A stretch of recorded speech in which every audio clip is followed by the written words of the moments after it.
Well, hey there, it's Pastor Rick again from Covenant Life Church. Again, we're kind of going through a little bit slower on the sermon we had last Sunday. My family is not cursed, talking about misunderstandings around generational curse that's out there a lot. And that's just not, God's not in the curse business. And we're seeing that as we go through these verses in Exodus, in the Old Testament, and slow down a little bit and see what God is really saying, take the context, into context, so to speak, and understand what was really going on there. And we left off in verse 7, I believe, in Exodus 34, and we were looking at the King James translation there, what seemed like a much better translation, where he was visiting the iniquity of the fathers upon the children and the children's children to the third and fourth generation. In the last video, we shared that translation of iniquity actually means to bend or twist or distort.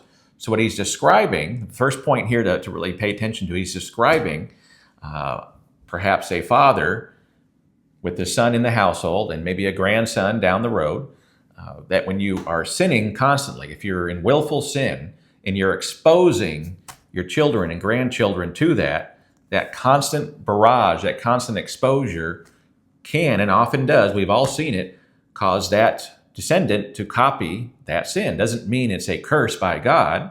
In fact, it says that he's visiting the iniquity. That's important too. It doesn't say that he came and brought the iniquity from mom or dad to the kid, or that he brought the punishment in the wrath that should have applied to the sin of the mom or dad and brought that to the son. It says he's visiting the iniquity. Now, you can't visit something that's not already there. It doesn't say he brings the iniquity or brings the wrath. He's going to visit the iniquity, and we found that iniquity meant to bend, twist, or pervert. And so the comparison I would use for that, if you live somewhere where there's lots of wind, big wide open plains, and a tree starts growing, if it's windy all the time, that tree will actually grow in a bent, perverted fashion due to the constant barrage of the wind hitting it. And that's more of how it's describing what this iniquity looks like.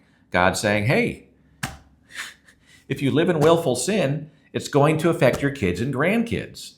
It's not his desire that happened, but it says he's going to have to visit the iniquity with them the same way he had to visit it with us.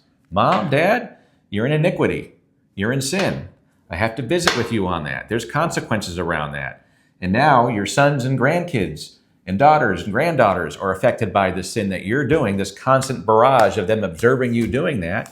And that will often pass down through bad habits and through sin that was observed. We've all seen that happen.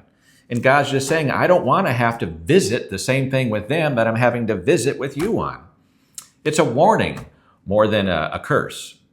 So if you read through these things slowly and get the gist of what's really happening here, and read good quality translations of these words of the scripture, you start to get a better understanding of what God's trying to say.